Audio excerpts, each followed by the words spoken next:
Sorry, President.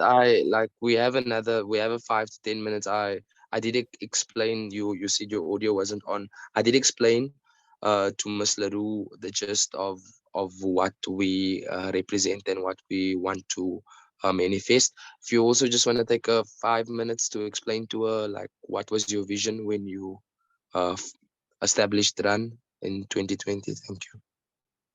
Thank you, Ruslan. Blessed. And yes, a quick overlook of our vision, which is to find out different strategic ways that together we can work with like-minded governments, as well as individuals and civil society, universities and nonprofits, to reform the United Nations in a substantive in a way that is substantive. We are looking at how to do this in a manner which hasn't been done before, because we know this is not a new topic. And what we're trying to do is figure out how to learn from those around us who have the experience of working in the United Nations, as well as those who are involved in helping thoughts come together, whether it be debates, whether it be meetings, but the very nature of watching that by bridging together human rights organizations with environmental organizations,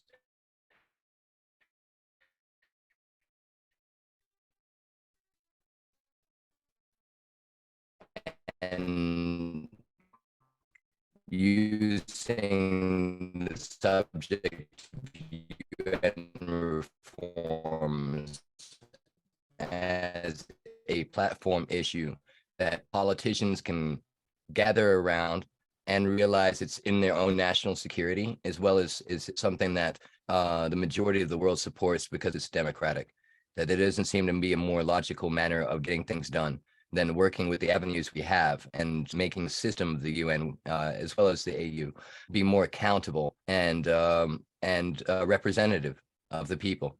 So we're all ears, and we've been doing this that we gain and the knowledge others have gained can help us benefit in ways where we're not wasting time, but we're getting straight to where we can actually make change. So that's a short synopsis, and if there's any questions, I'm certainly happy to answer them. Oh, thank you very much.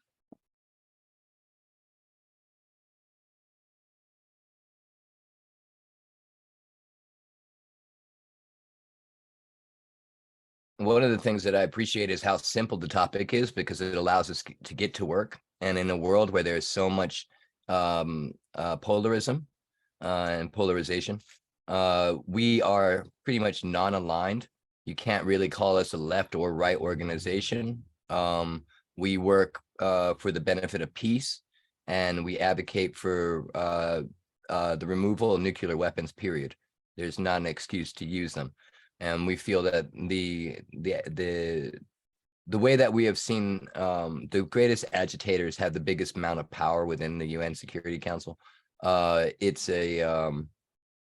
something which the 189 nations can see quite clearly, that there's a hunger for power that needs to have a check and balance. Okay, I think that will, today's session will also cover, 4 different global scenarios, futures, and their impact on Africa. And I think this will be then quite interesting. And I think it would resonate quite well, because these are 4 vastly different futures that the world can head towards. So I think it would make for good conversation starters today. Blessed. Give thanks, truly.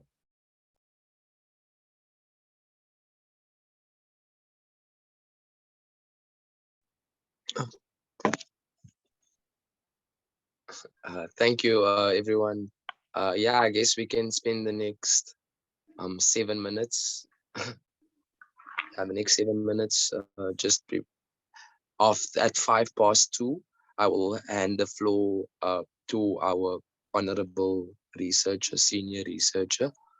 She will then unpack, and thereafter we will be able to engage on some of the insights that she has delivered. So yeah, I'll hand over the floor at 2:05. Thank you very much.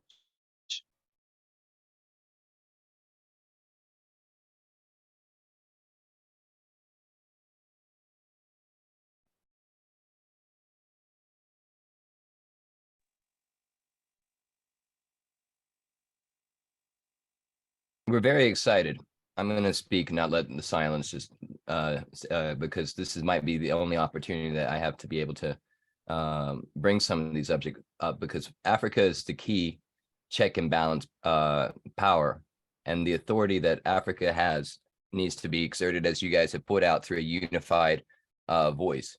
And we're very interesting to see what the ISS sees as far as the role that Africa must take and the ways in which Africa can lead rather than follow.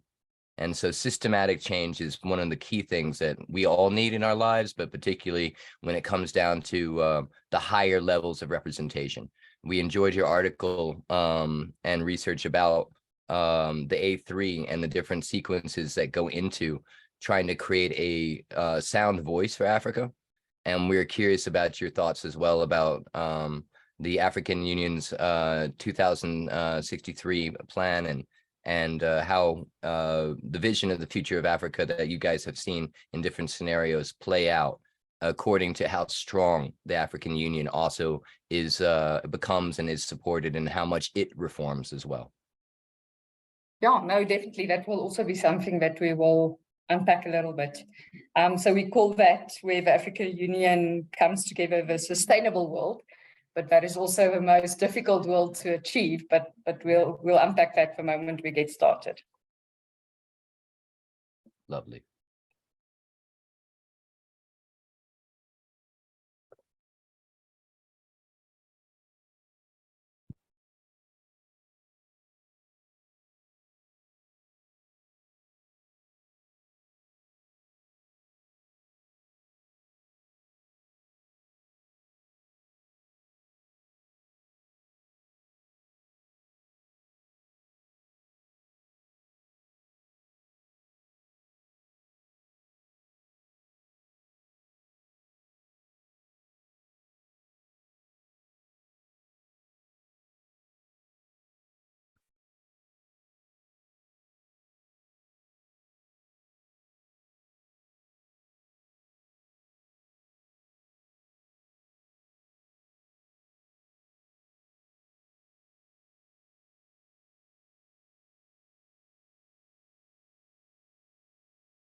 Just want to welcome everybody that came into the group. We will be starting the presentation at 5 past in 3 minutes. Thank you.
I hope Mrs. Barbara Blake will be joining us as well today. I think she'll enjoy this.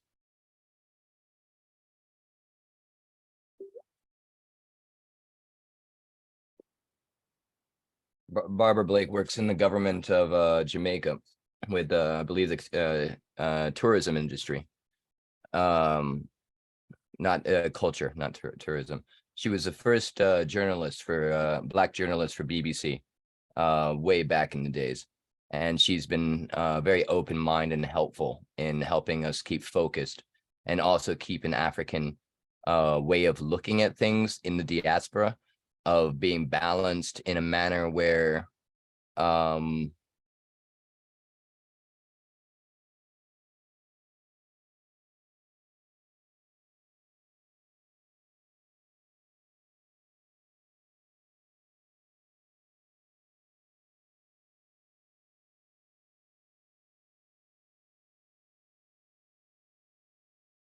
think things work is critical, and having on firsthand experience when it comes down to the bureaucracy, as well as the protocols, it makes the difference of knowing where you're going and what you're doing versus not. So we're very thankful once again, Ms. Le Roux.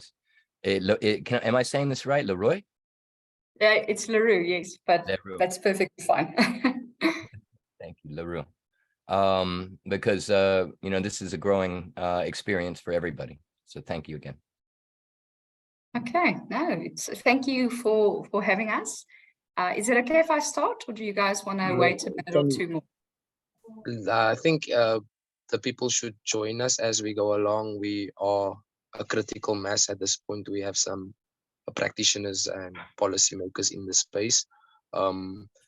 Thank you.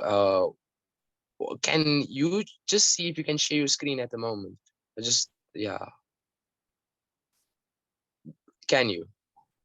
Yes, I'm able to. Okay, because yeah, I need to still allow, like, or let the people, admit the people into the room. Okay, ma'am. So before we get into the so yeah, welcome everyone to RUNN SA RUNN SA's webinar in context of Youth Month and young people and their role in society and shaping the future. So we have ISS here with us today. We are very honored as an organization to have researchers and an institute of this caliber educating us here today. Our researcher, Ms. Alize le Roux, is a senior researcher at the African Futures and Innovations Program at the Institute for Security Studies.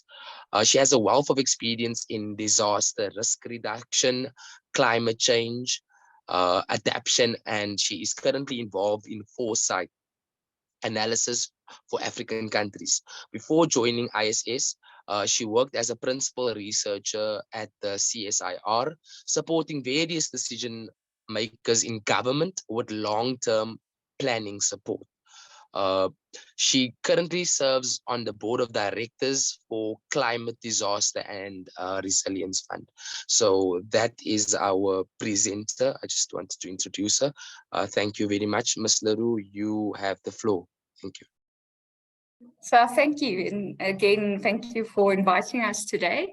So as mentioned, I work for the ISS. So just a little bit of background. The Institute for Security Studies is a non-profit organization, and we have offices across Africa. I'm situated here in Pretoria, where our main offices are, but we also have offices in Dakar, Nairobi, and Addis. And our work really covers quite a multitude of things, from crime prevention, migration, maritime security, development, peacekeeping, peace building, criminal justice. But then the group that I work for is called the African Futures and Innovation Program. And we undertake long-term country and thematic studies throughout Africa, and we explore how development trends are unfolding across time. So we analyze variables like agriculture, the education space, economics, energy, the environment, governance, and then we look at how this unfolds in Africa. So we aim to provide decision makers with forward-thinking policy analysis to plan key development pathways. All of our work is done using what we call the integrated, the International Futures Forecasting System, or the IFS model, and it's a global integrated assessment model that was developed and that is currently housed by the University of Denver in the United States. So roughly around a year ago, our group launched the African Futures website, which is an open access, freely available resource. And this is what I'm now getting into my presentation, and I want to share my screen with you. Okay, so we'll just put that there for now. Okay. So you can just let me know if you're unable to see the screen, but you should be able to see it. So this is our online African Futures and Forecasting platform. And on this platform, we provide open source, freely available information on the development future of Africa. So we provide forecasts for each of Africa's 54 member states.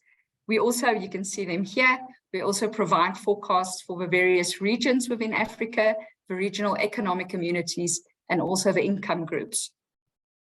We also cover themes on Africa's development.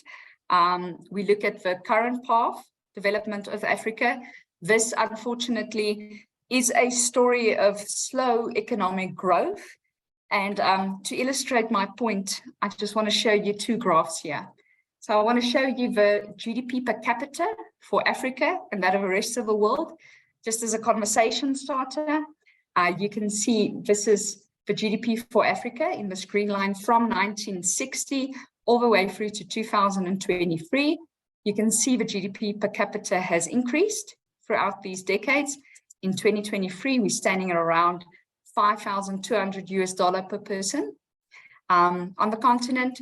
But this is in comparison to the rest of the world that is currently just below 21,000. So you can see this large discrepancy in GDP per capita of the Africans and then that of the rest of the world. So this is also, you can also in this graph see this growing income divergence, which is also something to take note of. Maybe a second trend, this also manifests why we are seeing this. I think one reason is increased population growth on the continent, but then also a slow economic increase. So you can see this is 1960. You can see the blue graphs represent the contribution of the African continent to the global economy, where the orange bars represent the contribution of the African population to the global population.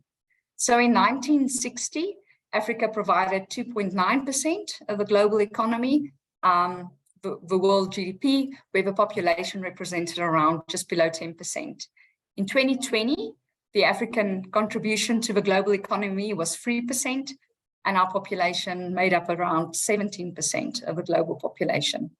We are forecasting that by 2040, the next 2 decades or so forth, there would be around 23% of the world population living in Africa, and Africa will contribute 4.5% to the global economy. So what is clear in these graphs is that the population in Africa is increasing, but the economy is growing very slowly. And this is the story of the current path development, if we look at the website.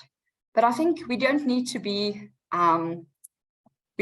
too worried about this, because there are things that we can do around this. And I think that's some of what we capture in this website as well.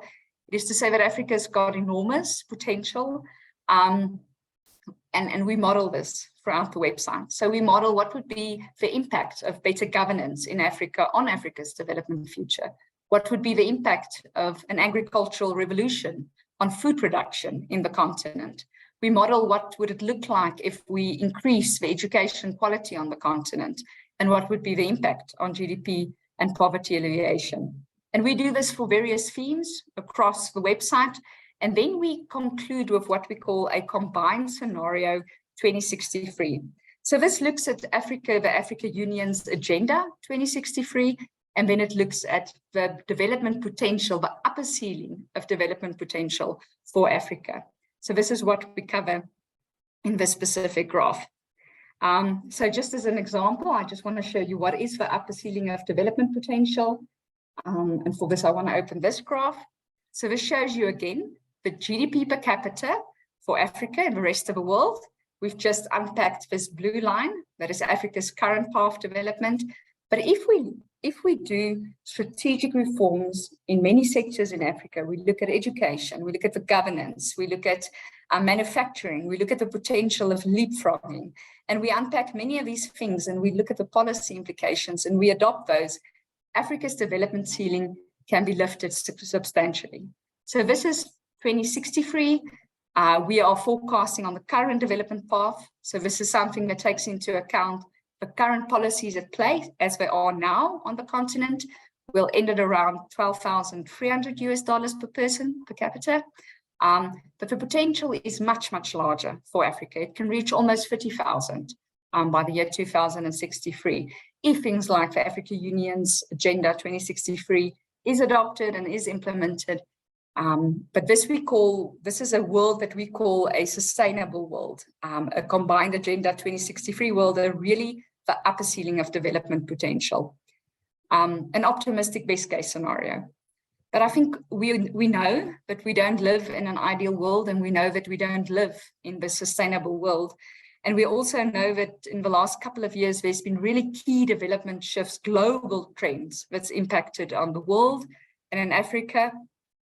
And this is what I want to take you through today. So I want to take you through a specific piece of work that we've recently put up on the website. It's called Africa and the World.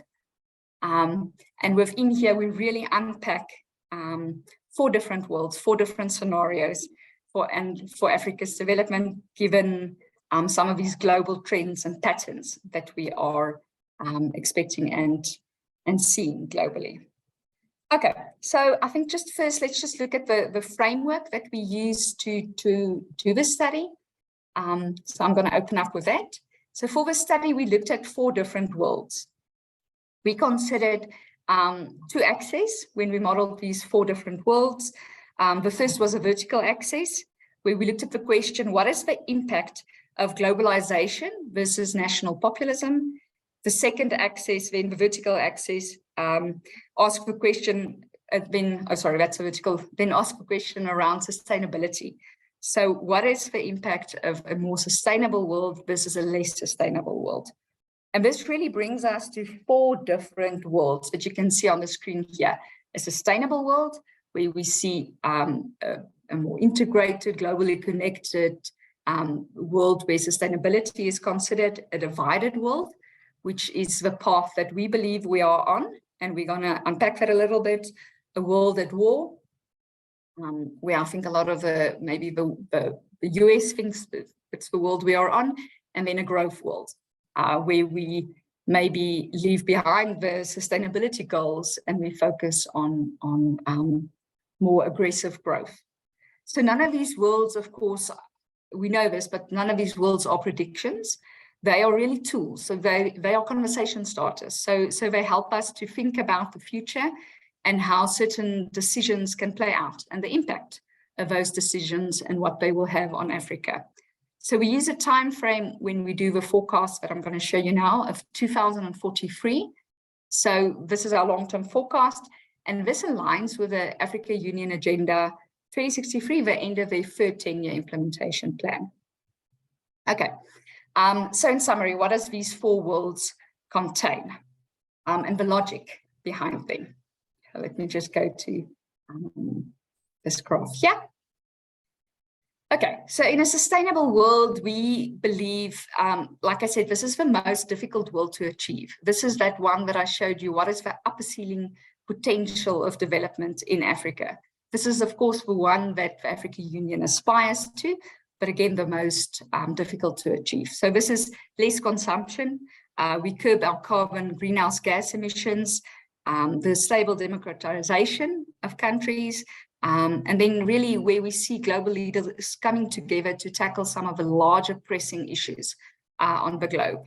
This is also a world where adaptation is taken very seriously, where the Sustainable Development Goals and then the subsequent follow-on Sustainable Development Goals are also taken very serious, and countries are in pursuit of achieving this. And then a reformed United Nations Security Council. So this is the sustainable world. A divided world is a fragmented world. So this is a world of clubs The BRICS, G7, it's a retraction from the rules-based order. This is a world where the US and the EU are more divided, where climate change isn't addressed with enough urgency. We see weak adaptation and mitigation efforts in the climate space. And also we see anti-migrant sentiments and growing xenophobia. Then there's the world at war. And this is if the current conflicts that we are observing is escalated, if we maybe see open conflict between NATO and Russia, if China invades Taiwan, or if India goes to war against China, this is really bipolarity on steroids. So if we continue with carbon-intensive growth, this is also the scenario we consider here. And then also this is persistently high levels of poverty that persists. And then we have the growth world. So this is a high growth world, where we see persistent inequalities. We see manufacturing has moved to the lowest cost destination, and we see a rapidly growing China that overtakes the United States sooner than what we are forecasting. So these are the four worlds with vastly, vastly different futures. So we can look at the impact on various sectors and on Africa as a whole, but let's first look at the impact that this will have on economies, the world economies, and on Africa's GDP. So for this, I want to open chart 10 for us.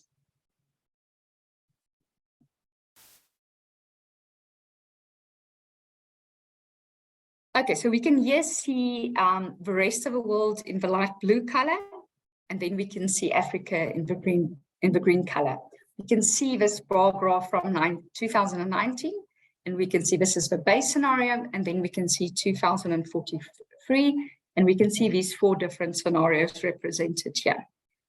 So I think here what is clear is, and this is also what I started off with the presentation, is that Africa's contribution to the global economy is very, very small. In these four different worlds, a divided world, a growth world, a sustainable world, and a world at war, we can see the impact of Africa's contribution to the global economy, where we can see globally the economy grows the biggest under a growth world, followed by a sustainable world, and then a divided world, and then a world at war. Africa does best in the growth world and in the sustainable world, and then in the growth world, followed by the divided world. And you can see it does worst in a world at war. So a sustainable world, so we can also see that in the sustainable world, Africa's economy is pushed to $14.5 trillion. So this is really substantially bigger than a world at war. So if we look at what this would mean, these various growth scenarios for Africa, we can spend a little bit of time on that. I just want to open this. We can see that a sustainable world would mean that Africa gets more aid, more FDI inflow, less illicit financial flows, a fully implemented continental free trade agreement, regular elections, and a deepening of democracies. So this is harmony. This is really a more harmony situation. So, and this is also where, like I said, carbon emissions are constrained for Africa as well. But again, this is a much less probable world than the divided world, which is the path we believe we are on. So this is a world where we have no clear African voice. These allegiances differ. We are seeing that, for instance, slow development of Africa, we're seeing increase in instability, and we're seeing some integration in sub-regions like the SADC region or the COMESA region, but not on the whole African continent. The world at war that we just saw, that is the scenario where Africa does by far the least. It performs worst in this world. Also, the global economy does worst in a world at war. This is most detrimental to Africa's development as well. In this one, Africa is an area of strategic competition for international players, specifically with regards to its fourth industrial revolution resources that's contained on the African continent. We see a lot of mineral exploitation. We see a retreat in good governance, democracy, and very little trade integration. And then the growth world. So this is where Africa grows, but very unsustainably. Inequalities rises within the continent. We know that Southern Africa has got some of the highest inequalities in the globe. In this scenario is really something that will cement those types of narratives on the continent. And this is also where specific regions link up with other strategic partners. Maybe the SADC space links up with China, West Africa more with the US, Northern Africa with Europe, and maybe Eastern Africa more with the Middle East. So we can look at what would be the impact of these scenarios on things like poverty reduction. So we know it's been very tardy on the African continent. We can unpack this a little bit. So for that, I want to show you this. So this is a graph that shows you 2019 to 2043. The left-hand side shows you the percentage of poverty on the continent, and the right-hand shows you the absolute number of poor people on the continent. Okay, so again, this is the rest of the world. This is the African continent.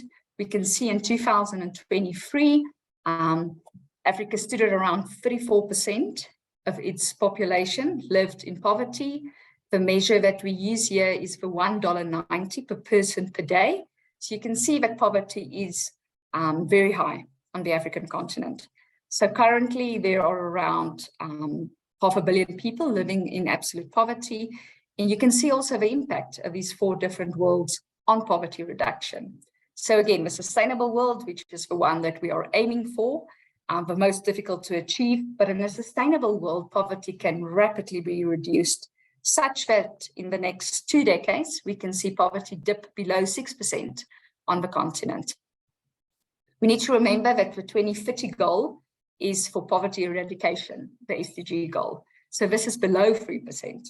So if we look at the rest of the world, this is achievable in almost all of the scenarios, but for Africa, this is a goal that is not achievable by 2030, but we are edging closer to that if we are living in a sustainable world.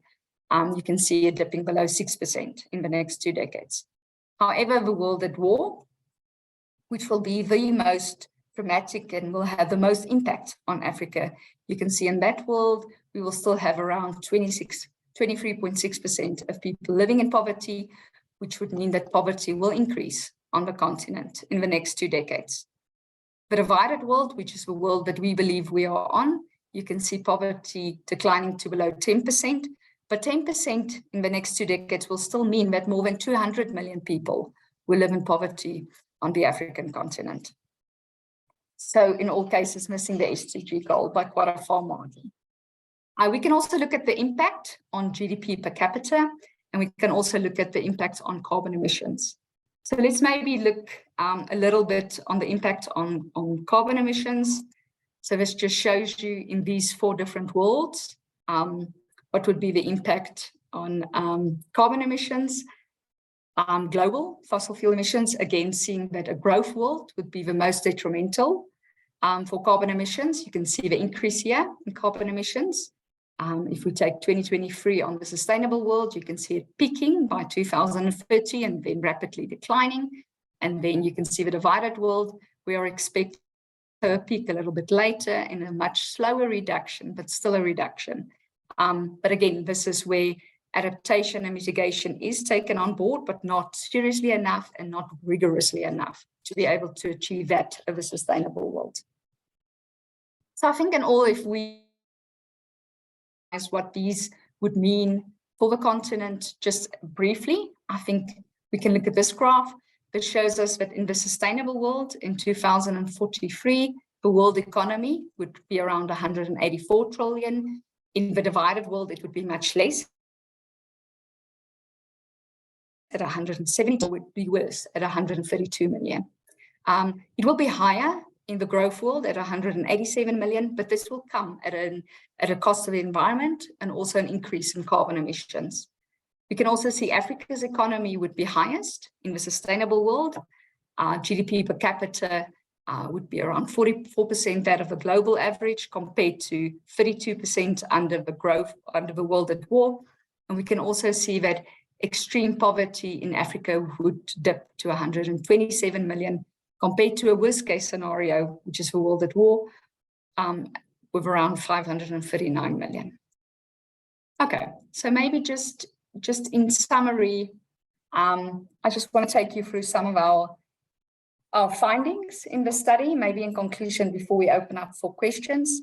So I think the first takeaway is that China, we are forecasting, will overtake the US as the most powerful country in the world before 2050. And the West will, however, still continue to maintain a technological and a wealth advantage. I think the second takeaway is that the accelerated impact of climate change will be felt globally more and more as the decades progress. Even under a sustainable world, we will still see the impact of climate change in the next couple of decades. But I mean, these four events can also be disrupted by other global structural trends that we've not taken into account. I think things like the democratization of China, this would be hugely disruptive to the global order, but also to these forecasts that I've presented. The ongoing political polarization in the US and eventually a conflict could also be very disruptive to the global order. And then expansion of the EU, but also the contraction of that, if more people leave the EU, more countries, or if more countries join the EU, and also the political integration and reorientation of Asia will have a big impact on this. I think the third one is that future relations between the United States and the EU, also in India's foreign policy orientation, will therefore affect the future balance of power and the nature of that order. Even with the growth of a global South, this is a future of more regionalism, complex multipolarity, and likely a growing divide between the rich West and the rest of the world.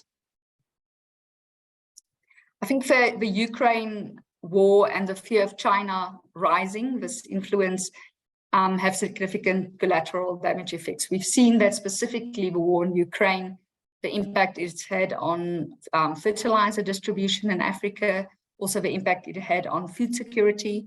For a while, it's hugely disruptive. And in the world at war scenario that I've also shown, Africa does worst. And this is really a scenario by all accounts that Africa would want to avoid. Okay, for Africa to develop, I think also, and to reduce poverty, it needs China as one of our trading partners, but it also needs the EU and it also needs the US. It really cannot choose one above the other. And it really means that we need all three of these for the African continent to develop and to grow. I think it's also important that, we should avoid false choices. We know that the Chinese Communist Party is unlikely to abandon its collectivist views. And also we know that countries that's further along in its democracy path is also less likely to abandon their views on individual freedoms and political rights. So it's important to rebuild relationships between the West and the China. The current tension, I think, is also something that is worrying for the African continent. African foreign policies and development efforts should really advance geopolitical stability, avoid being instrumentalized, pursue sustainable growth. Again, we've seen the sustainability path being the best case scenario for the African continent. And also, I think African leaders really should commit to national development. We also know that some countries are further along on the African continent than others. And therefore, we are suggesting that Africa should have a two-speed approach. So where some countries commit much earlier to higher governance standards and other countries follow in the decades to come. Okay, so the current trajectory that I already mentioned is towards a divided world that constrains Africa's development, specifically if we compare that to what is the development potential on the continent in a sustainable world. And we have gone through the implications of that. So I think also the second last point is that Africa must relentlessly pursue its own interests, including setting its own, making its own voice heard setting the stage for how its resources can be used and excavated and actually exported. It needs to be able to set its own rules in these engagements and be quite transparent about that. And I also think the West, if the West is to retain influence and assist Africa, it must de-risk investment by its banks and the private sector. I think it's becoming very difficult for a lot of investors to invest in African countries where there's unstable governments. It also needs to commit to ongoing engagement, communication, and greater visibility of Africa's development prospects, and it needs to reset its relationship with China. I think ongoing conflict, escalating conflict with China would be absolutely detrimental to the African continent.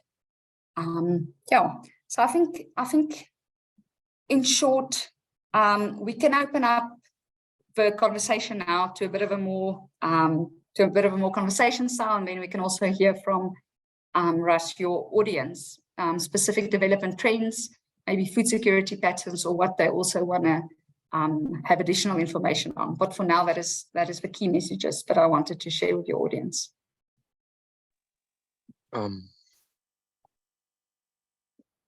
Yeah. Wow. Thank you, Ms. Le Roux, for the presentation. Very enlightening, very insightful. Yeah, we have to rethink how we are going to shape the future. Guests, participants, you can raise your hand if you have a question. I'll give the floor to the president, as he probably has some perspectives and questions around what he just saw as our strategic head at RUNN.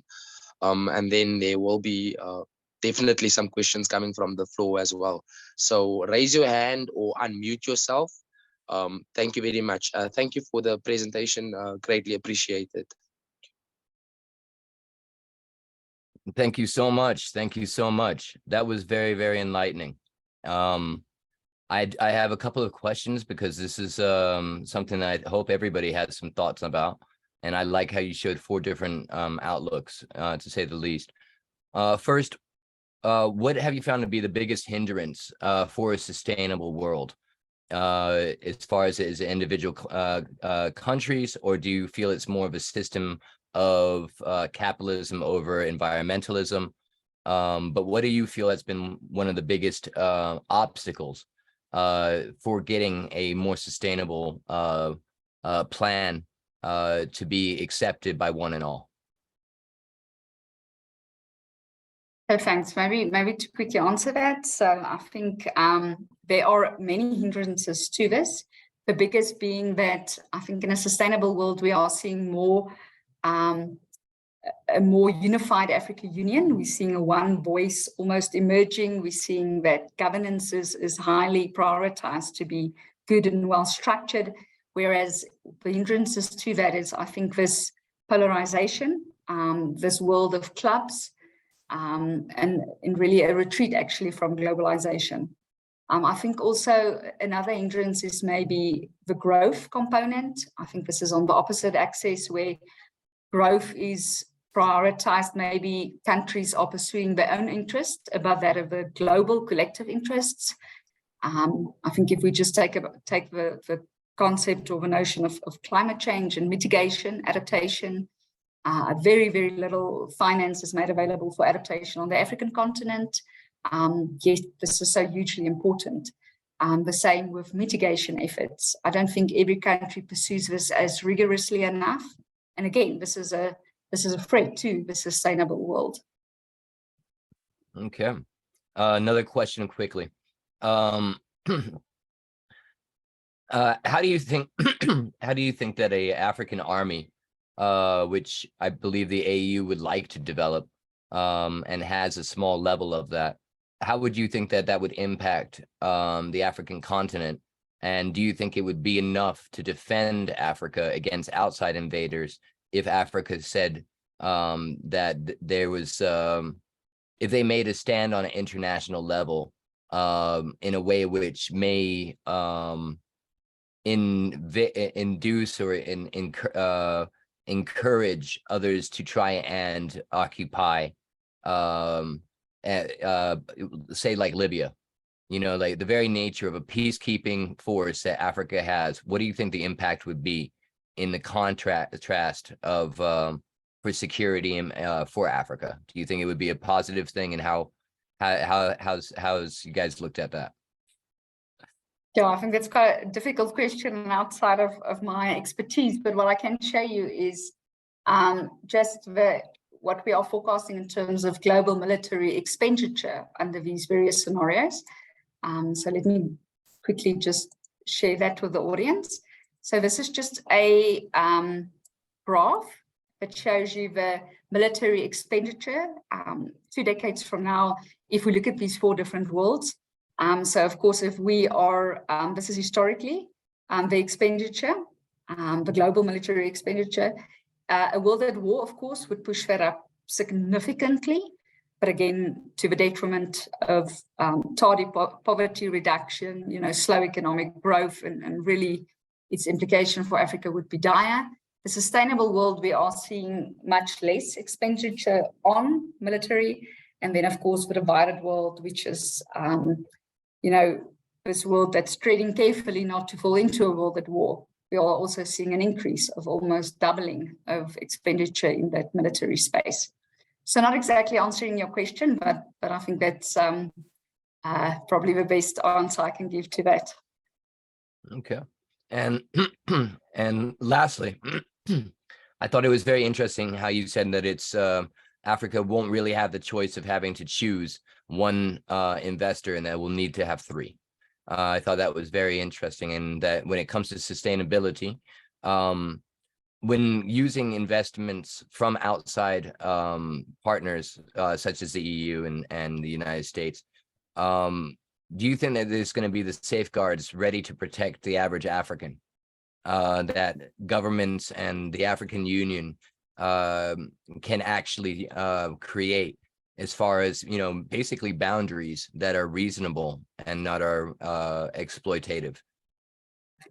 Yeah, I think it's a very important question, because if we look at Africa, it's got a wealth of resources, and then it contains many of the resources that will be needed in the 4th industrial revolution. So it also has a potential to be a food exporter. I mean, we've got such a large continent, but it's got so much agricultural potential. So it really is a very strategic continent. I think if you ask about what is definitely needed is that Africa should set its own conditions, and it should set its own conditions for trade. But we're not seeing that in every African country, every member state. Some members are better at negotiating these trade deals. I think others maybe fall a little bit prey to these investments. So I think it's going to depend, and it's going to be different for each member state in Africa going into the future. But what is important is that they take ownership of those trade agreements, and that they set the conditions for those trade agreements. Thank you so much. I'm going to open up the floor, and appreciate you, Ms. Le Roux.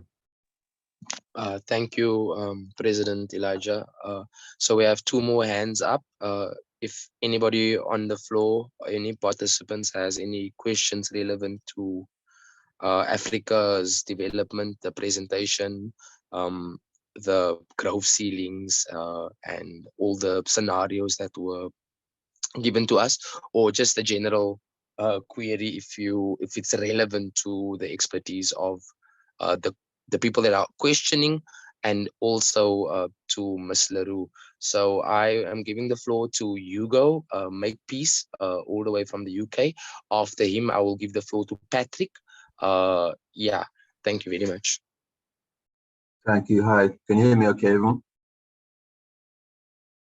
Yes, yeah, sir. I'm Hugo Makepeace. I'm chief editor for the communications of RUNN. So first of all, economics is not my thing.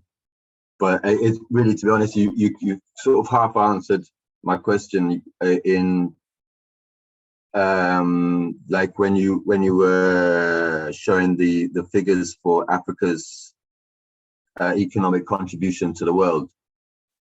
looking so small at the bottom. It just seemed, immediately that stuck out as me, because we kind of recognized that all these raw materials, so much is coming from Africa. So these figures are obviously according to a certain economic framework, where the raw material is underrated, and not just the raw materials, but also the manpower, which is generally in the lowest pay bracket. Like you said, the poverty line was, I think you said 190 a day. I mean, in Oxford, 190 a day is not gonna, you're not gonna live on it. So yeah, maybe just if you could just, I mean, you said the answer there. Really, what I was looking for, was about Africa being able to demand its own price, and not just that, but also if it was, as it should, is developing its own capacity to refine those raw materials itself, so that it can then put that added value on. For example, like the cutting of diamonds in South Africa. The price of an uncut diamond compared to the cut one, but obviously, across the board, the more that Africa does its own processing of products, then that is surely going to raise these figures, So I wondered if there was, because when we keep seeing figures like that, we keep getting this impression of this being a sort of hopeless struggle, whereas really it should be positioned to show, the contribution is something much greater, and that would enable, that would give weight to the political struggle that's going on, because it's all measured in economics. Africa would have a much larger say if we were to see its true contribution in those figures, rather than this little, always struggling at the bottom little line. So yeah, just one more comment I wanted to say, which was again was just commented on by Ras Elijah, in terms of seeking investment from various quarters, and it was, it would be wise. That was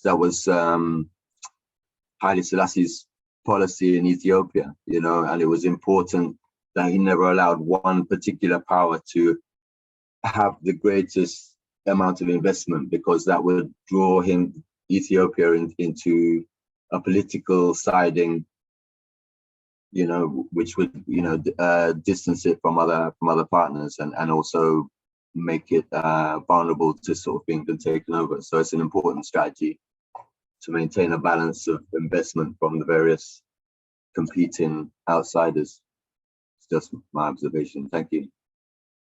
Yeah, maybe just to add a couple of points to what you said, Hugo's. I think in terms of the poverty line, so I used $1.90 just as a comparative poverty figure for Africa, which is really which is normally a figure we only use for low-income countries or lower middle-income countries. But when we just speak about upper middle-income countries or high-income countries, it is indeed, we use a $5.50, which is a much higher benchmark, exactly for the reason that you said, that in a upper middle-income country or a high-income country, you need much more in terms of just making ends meet.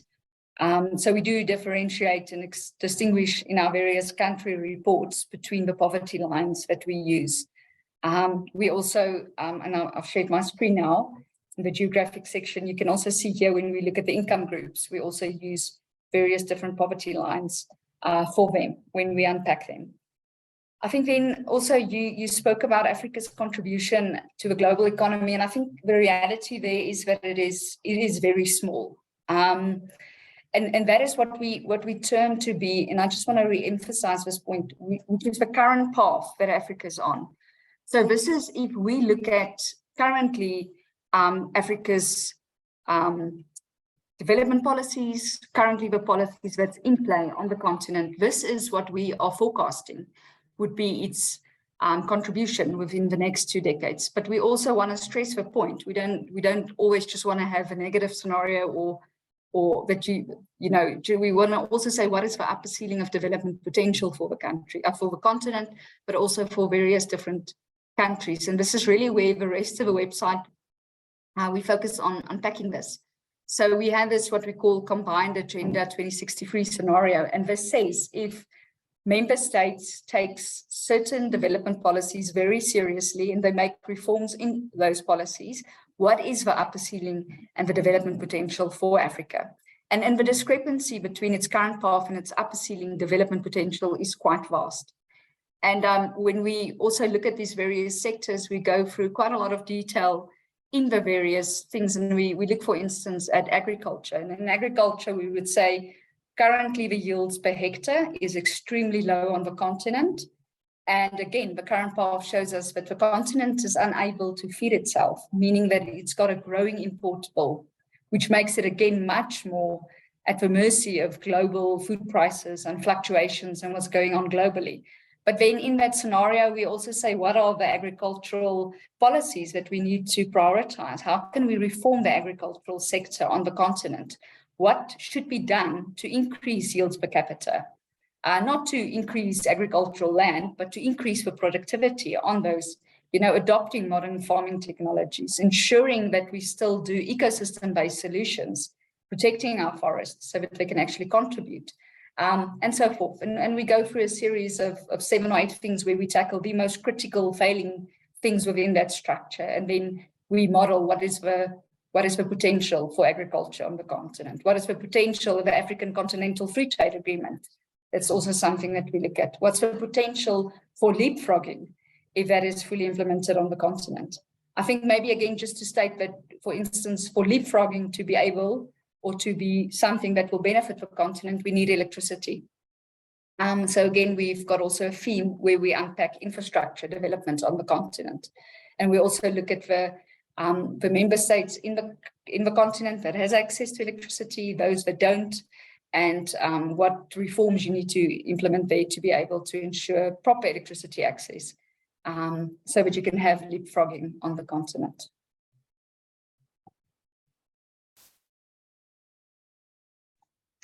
Thank you,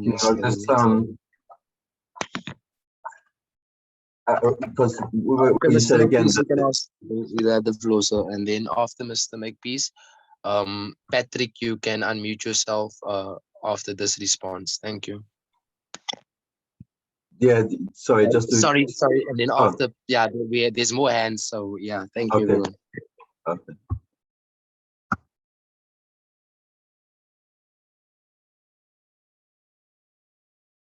No, Mr. Makepeace, we are waiting for your response or your query. Sorry, you said you meant to hold it. So yeah, just to sort of clarify on again, you said that the actual contribution from Africa is very low, and I'm just, wondering, like in terms of like the future markets and in particular with the mining of all these minerals, lithium and cadmium and these things that are vital for the way that the market is going towards digitalization and all these mobile phones and whatnot. I mean, it seems again that these materials are being undervalued, and that somewhere there should be a better figure to really represent the contribution that Africa is making, and what it is actually worth. Yeah. Again, I think it's because we measure things in economic worth, like you said, but I think the difference between its potential and what it's actually doing is quite vast. So there's lots of potential, and I think that is acknowledged. But I think what is currently happening is we're not seeing that manufacturing is fully being implemented on the continent. Agriculture has not even seen its full implementation reached on the continent. So I think, that those value chains are not well established, and that's why it's maybe not reflected in its contribution globally. I think that's one of the constraints, and also we've seen in some of the countries, like for instance the DRC, where it's got a wealth of natural resources, lots of mining activities happening. That's not to the benefit of the people in that country. Many other countries, we're seeing elites enriching themselves. We're not seeing that those profits are being distributed and used to grow the countries, to invest back into infrastructure, to invest back into roads. And again, I think that's maybe some of the constraints that and why we're not seeing that's maybe fully realized on the continent. But I hear what you're saying, and I acknowledge that. But yeah, I just feel that it would be good to have, if you can find a system to be able to present the figures in such a way, that because why Africa keeps losing at the political table, is because their right to power, I guess, is determined by the economics of what they're contributing. So it would just be a valuable figure to have. Yeah, but weak institutions and poor governance in many of these countries are also adding to that dilemma.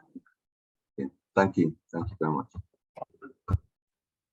Thank you, Mr. Bushle Zuma. I see your hand up. You can go after Patrick. Patrick, the floor is yours. Thank you, sir.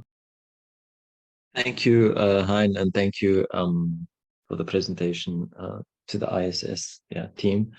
I have a question which I think was partly answered in the presentation, but I would maybe just like to hear the ISS perspectives on, is that, I mean, obviously the South African government has received quite a lot of criticism for its position on the military operations or the war in Ukraine.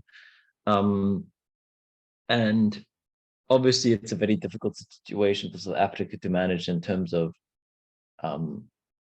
being neutral, trying to find a place in a changing world that is what seems to be is a move towards, I mean, some may say it's a more divided world, and I agree to a point, but also that a new form of globalization seems to be emerging, one centered around, I mean, at least in theory, around the principle of multipolarity,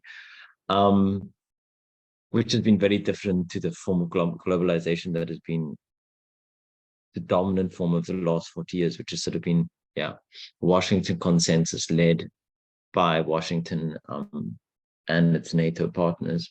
So my question is, how exactly should South Africa position itself in this context? And I think it would be useful if you could maybe use the war in Ukraine as a example or case study. How do we position ourselves? How do we leverage it to our advantage? And also, how do we allow it to shape our place, both as South Africa and Africa, in a rapidly changing geopolitical context? Thank you. No, thank you for the question. I think the ISS has written quite a couple of really, really good studies the past month or two exactly around this topic, which we can share with you. And it's also available on the ISS website and the African and Futures website, that looks at Africa's position, that looks at South Africa's position. I know Yaki himself has also written quite a lot of critique around South Africa's stance on this, which was meant to be quite neutral. But I think given everything that's transpired the last month or two, one would have actually concluded that it's maybe not that neutral in its dealings. But I think it would be assumed, and again, I think my colleagues are better capable of answering these questions, but one would assume that we were to align more strongly to our trading partners. That is of more economic benefit to the country in terms of our trade agreements, in terms of the countries where we export our goods towards, the countries where we've got integrated trade agreements with, and so forth.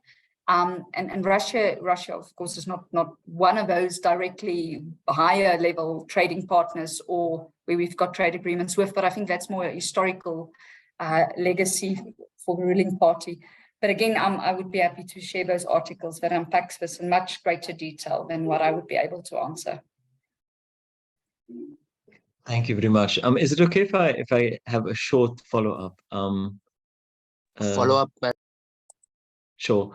I mean, just in terms of trading partners, I know that I mean, South Africa's relationship with trade with Russia isn't that high. I'm not sure, it's like between 1% and 3% of all trade. But in terms of a relationship with China, countries like Indonesia, India, the emerging economies, that is quite substantive, and it is expected to grow. You take into consideration things like CBAM also, and it's most likely that our trade with the West will see certain level of decline in the next coming decades.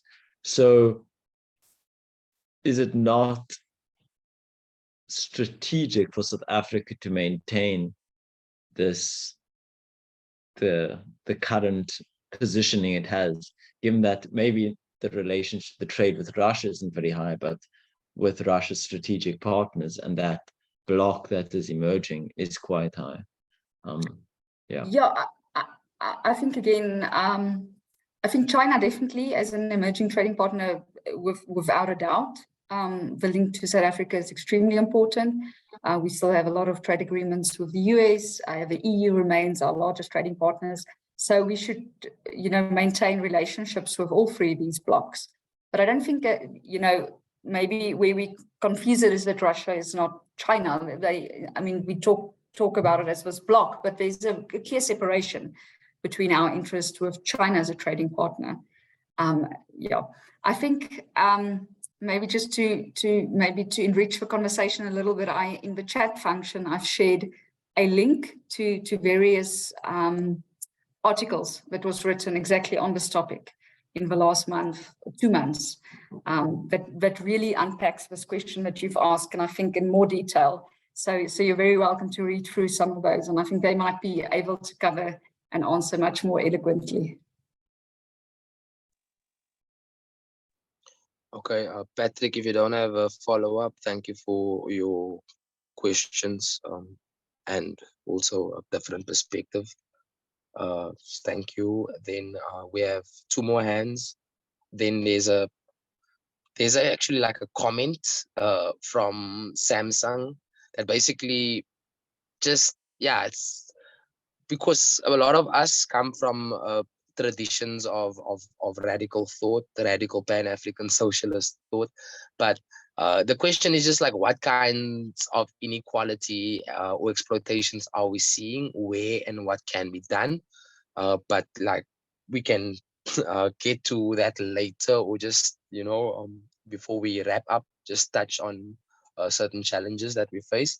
But I would like to give the floor to, it's Michael Leslie, and then there's Bushle Zuma. I'm first going to give it to Bushle Zuma, and then afterwards for Michael Leslie. Thank you very much. Thank you for everyone for the questions, and thank you, Ms. Le Roux, for answering and being with us. Thank you. Good afternoon, colleagues, and Russ, thank you for the opportunity. I must apologize. I unfortunately joined this conversation much later than I would have liked. I got held up in other things, and so some of the comments or / questions I might raise may already have been covered during the presentation, and so I apologize in advance for that. This is really an exciting and enriching conversation, at least it is for me. And as I was listening to the tail end of the presentation and the conversation we've been having since then, it struck me to maybe put it to us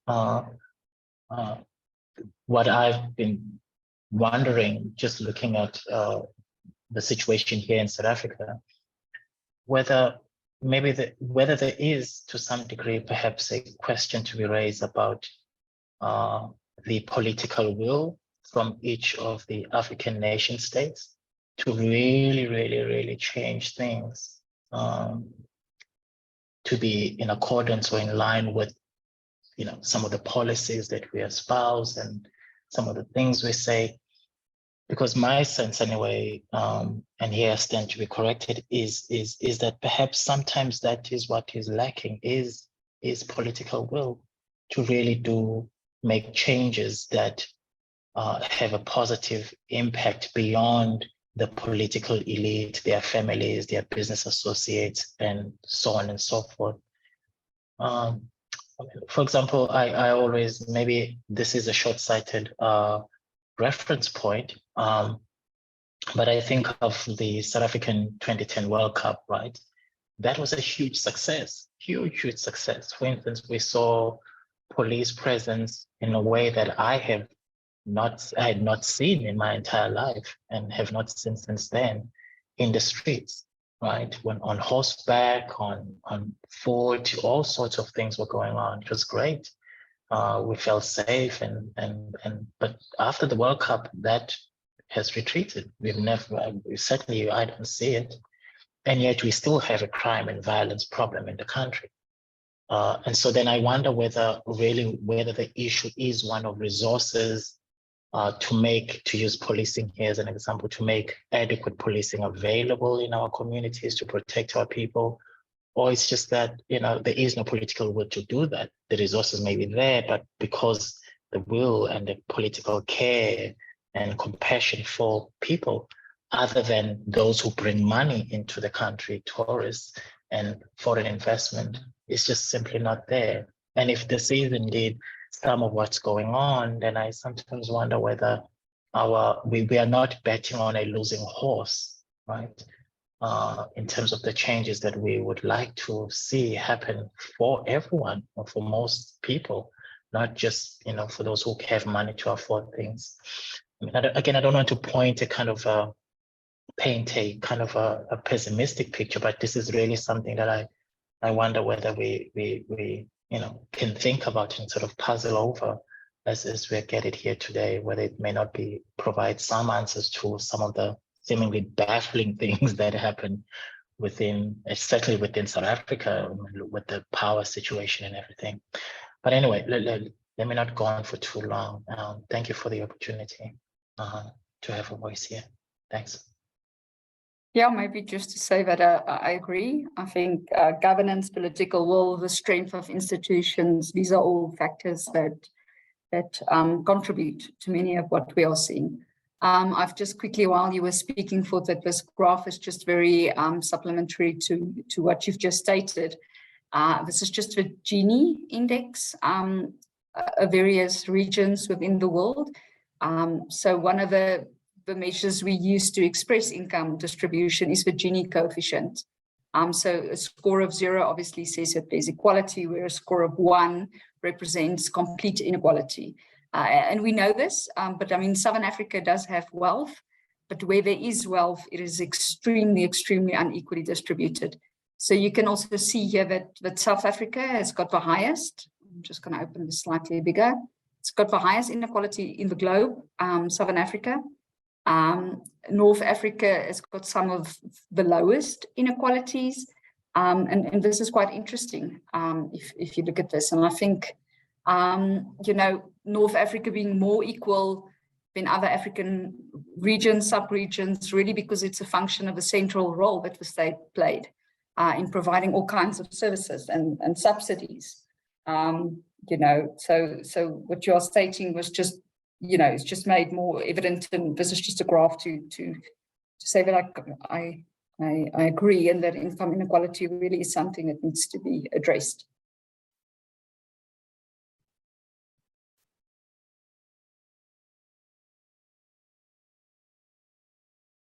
Thank you, Bushle Zuma, for your query and your perspective.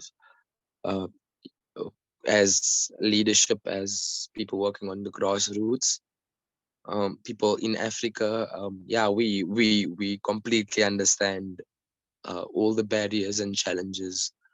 And as Ms. Le Roux emphasizes, as societies and as so-called democracies without strong institutions, strong governance systems, and not strong men or strong women, it's hard to keep these ones accountable that are actually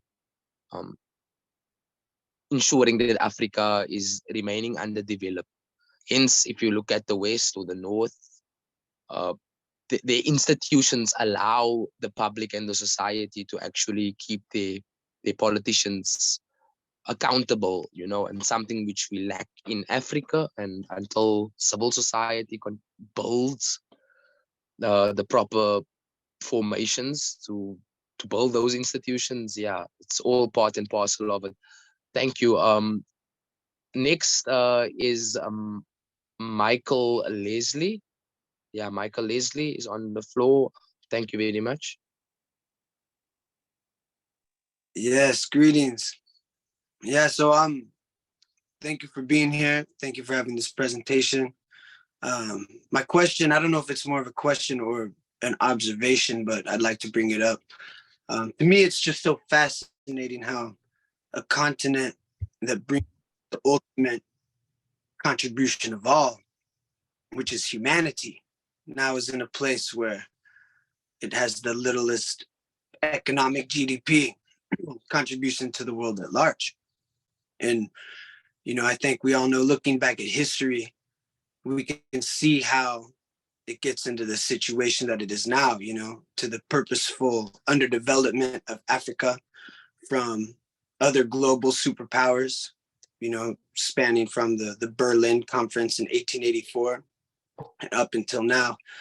So I think my question would be is, you know, knowing that there's been this, you know, this historical battle against Africa in, you know, all regards in a certain degree, is that information taken into consideration when, you know, creating these graphs, and like, how do we, you know, bring forwards this narrative of, you know, it's not a natural situation that it is right now. I know there's a lot to unpack here, and, you know, a lot of people have been working towards this their whole entire lives, you know, and I think that that's an important piece to consider when developing graphs, talking about, you know, what we're talking about. So I guess, yeah, what is your perspective on that, and how to move forward, and how do us as younger people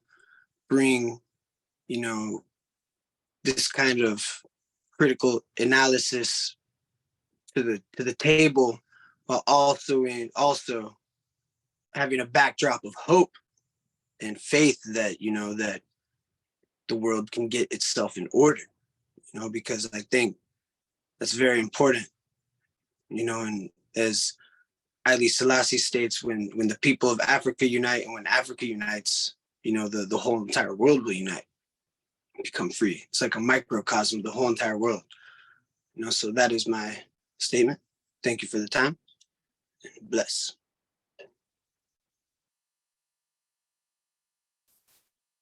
Yeah, so maybe just in addition, again, you know, more of a statement, but maybe just to enrich that conversation. So when we do our forecast, we normally, it's based off quite a big historical database. So the data normally is from 1960 all the way to 2020, 2021, 22, depending on the newest available data.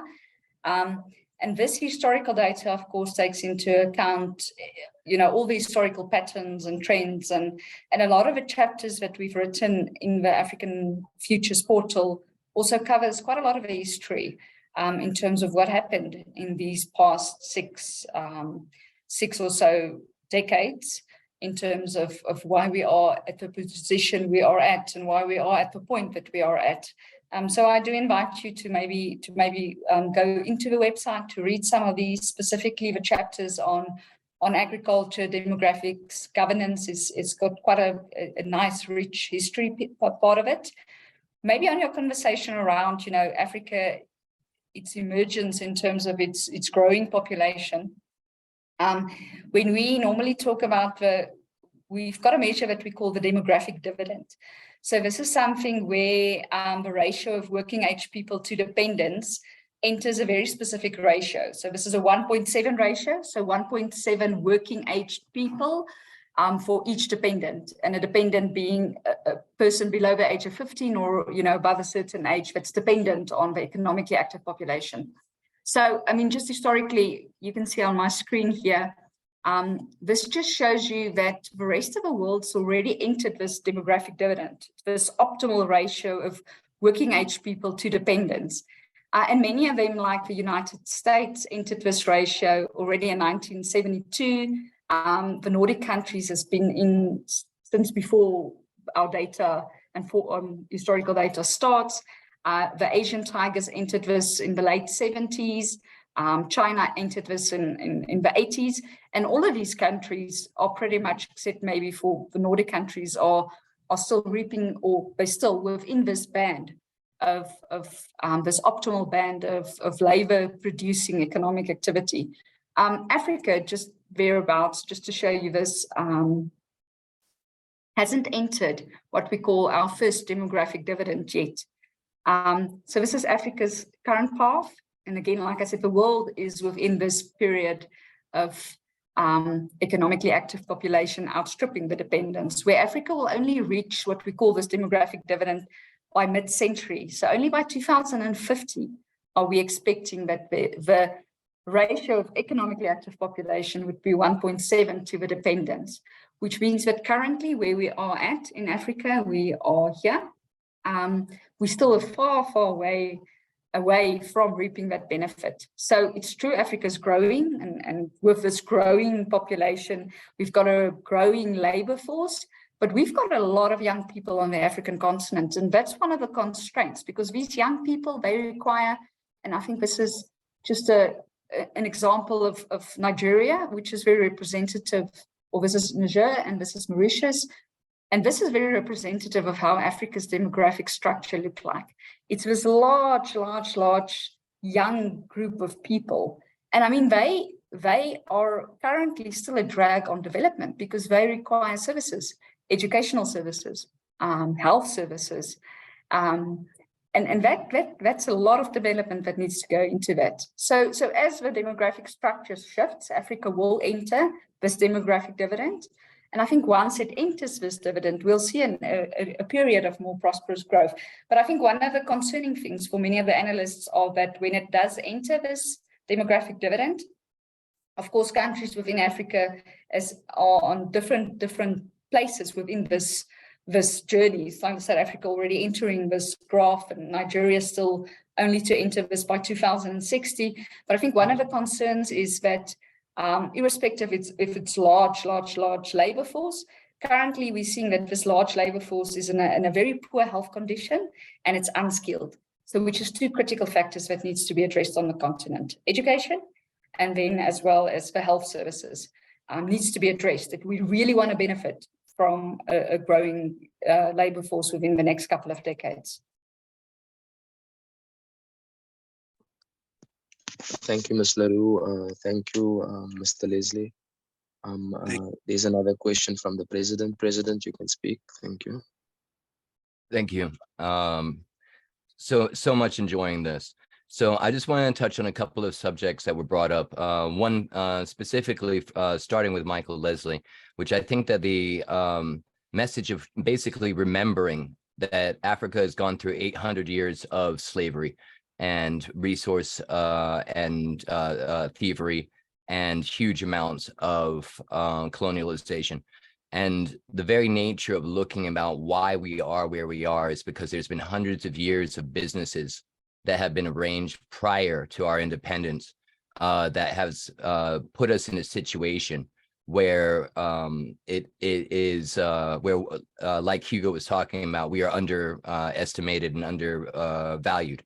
What I was looking at was what you were talking about as well about the youth. I was really glad you brought that up because that was part of the questions that I think that is an overall thing, particularly from our group, which is the youth's involvement in Africa, the future of young people, and knowing how certain countries in Africa, specifically Egypt, Uganda, where the young people are not being utilized, and an entire generation, it feels like it's being wasted, when at the same place, this is our greatest resource, is our people. So the very nature of looking at the subject that you brought up about the irony of, right now it's still taxing Africa, but yet at the same point, they are arrows in our quiver. So the very nature of the future of tomorrow is very much based on the young people becoming healthy and strong today. And I like what you were talking about with education being critical, as well as healthcare. One of the things that we advocate for and also are curious about your position on is, have you made any studies about how universal healthcare could affect the future of Africa as well as its progress? And the next is, that whether or not you've done any studies into whether or not electricity for free is a good idea for Africa, because the nature of like positive, you can call it socialism or subsidizing, which we've seen, as you were saying, in North Africa, has allowed the people not to have certain burdens. And whether it be internet or whether or not it be electricity, the only ways in which we can jump ahead as Africa, it seems, is to advocate in some ways for certain continental programs, whether it be healthcare or electricity or internet, where it shows the difference between charging people for this versus allowing this to be a utility. And I do have other questions, but we're gonna leave it there for right now. Yeah, maybe just I did share in the chat just the link to the what we call the demographic study on the website, and just the importance of this demographic dividend and being the age structures and what we've spoken about now in terms of Africa's labor contribution. So I've shared that in the chat for anybody that's interested, just to read a little bit more about that. You speak about universal healthcare and electricity for free. We did not look at these two elements and model the impact that will have. What we did do is to look at the provision of better wash infrastructure, so better health and sanitation, water infrastructure. So not the modalities around how that is achieved, rather just the importance of why it's needed and the benefit that having access to that will have for the various people and the various countries. So for instance, when we look at the shortcomings in terms of water provision, sanitation, healthcare services, we look at what are the current barriers. Then we look at, better provision of those services to countries, particularly those that's got very low access to them, and what would more increased access then have in certain countries in terms of its benefit for maybe maternal infant mortality reduction, its impact on GDP per capita growth, its impact on poverty reduction, and so forth. So we don't look at just to reiterate, we don't look at the modalities of how that is being done, just what would be the impact of better access to those services for the various people, and what would be the impact on income generation and so forth. So maybe a little bit of a different way of looking at it, but that's how we've done it. The same with infrastructure provision, electricity provision. I mean, it's absolutely, it's vital. It's critical for unlocking economic growth on the continent. It's critical for having people participate in their economies, having access to electricity, mobile services, and so forth.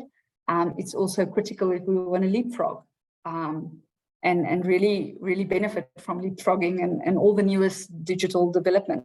People would need electricity access. Again, we don't look at the modalities around that or things like universal provision or free provision, just what would be the impact on poverty reduction and so forth.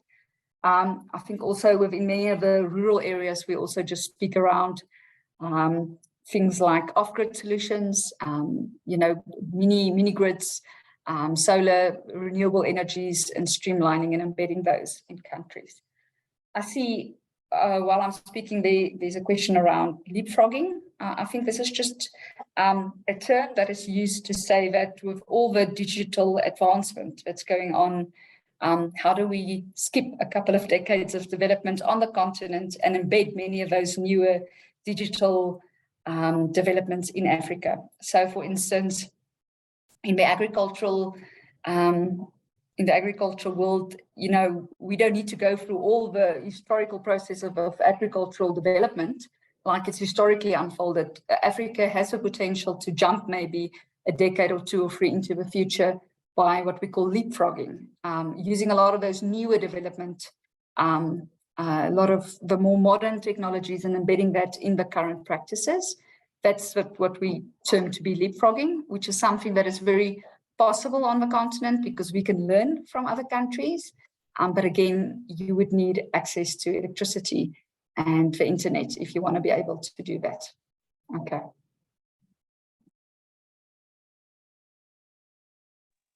Thank you, everyone. It's been a very progressive and a very vibrant webinar and seminar.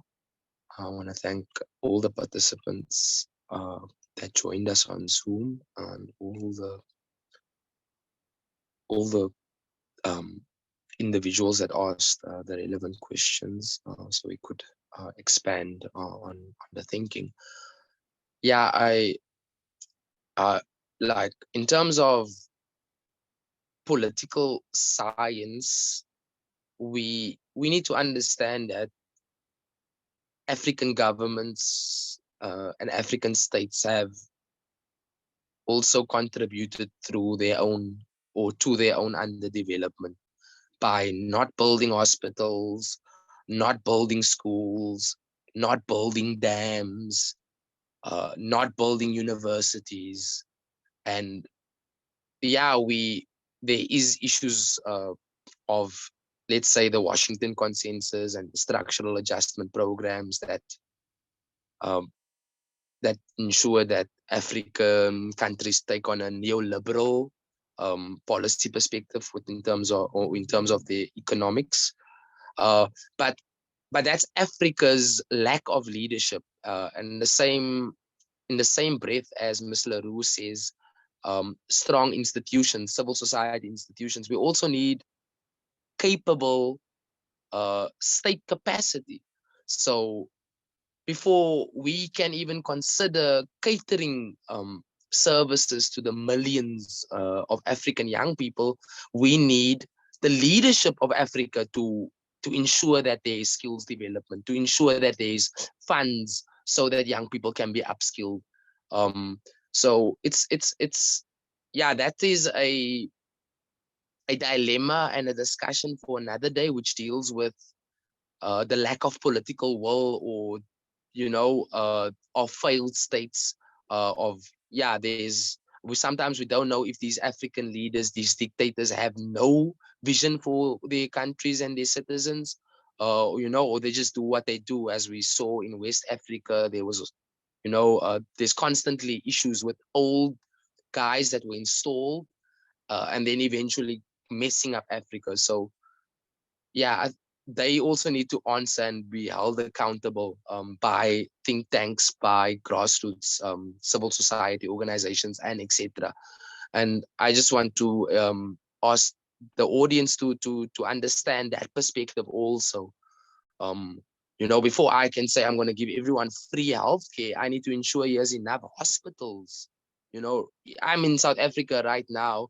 If you go to I'm from the working class. If you go to a community health center in my community, you're gonna sit there for half a day, to get a service. So there's also that service delivery issues. And I'm living in a so-called province where there is more capacity, or where there's more good governance, which is the so-called Western Cape. And then this is just South Africa. South Africa is sometimes, if we compare it, I don't know, Ms. Le Roux can correct me if I'm wrong, but we are the most developed industrial base in Africa. So even compared to the rest of Africa, South Africa is, or the rest of sub-Saharan Africa, South Africa is in the front lines, of development, of actually having an economy. So I can only imagine how, until I get to go there, or do the proper research, area studies and things, I can only imagine the lack of services and the lack of deprivation in other countries.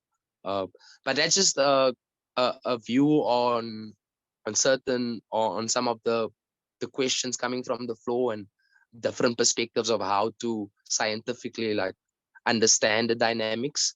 But thank you, everyone. It was a very enlightening conversation. We have 3 minutes until 3:30. President, you can do the closing remarks, the closing questions, and then thank you, everyone. Ms. Le Roux, if you have a comment on what I just said, maybe you want to critique it, or whichever way, before the president speaks. Thank you. No, just to say thank you for the invitation today, and bye-bye. I just want to say thank you to Russ Hine right now for saying those words. Those words are very critical because it comes down to the integrity and the importance of African leadership, which if they're going to be listening, we want them to know that the continent depends on their drive and leadership. And at the same place, we would also like to thank the ISS for their work with working with the AU as well as the UN, especially on United Nations Security Council reforms. We watched the last meeting that they had, where you had many members of the Global South last week talking about how to work towards UN Security Council reforms. And from our understanding, the ISS was also involved in that. We want to offer as well our hand in any upcoming projects in which there needs to be a coalition and partnership within the AU or the United Nations, even simply to observe, where we can be of service when it comes down to making a push. The only thing that I would say in closing is we have a drive within us to see change, and we want to be able to work with those who want to see change. And we understand that they are there within the AU, they are there within research groups such as yourselves, and they are there within the United Nations. And we haven't lost hope. And similarly to making leapfrogging jumps with agriculture, we also believe that the similarities between agriculture and problem solving and international politics is interlinked. And the way that we can work together is by seeing each other as different plants in which we can share nutrients and be able to naturally and organically encourage ones and be a strength to each other. So I just wanted to say thank you again. And my only last question as far as a closing is what can ones do who will be watching this in the future and are listening now to be more active within helping encourage African nations to consider the recommendations of a sustainable future and be a strength in the concerted effort, not necessarily with your research department, but with those that you think are helpful. So that will be it. Which direction do you encourage? And we also encourage people to check our website out, reformtheunitednationsnow.com, and our Facebook links of RUNN South Africa and Reform the United Nations Now RUNN, and get involved in inbox, register, and so on. But we would love to hear in closing any way we can be of service, both individually and collectively, and continentally and globally.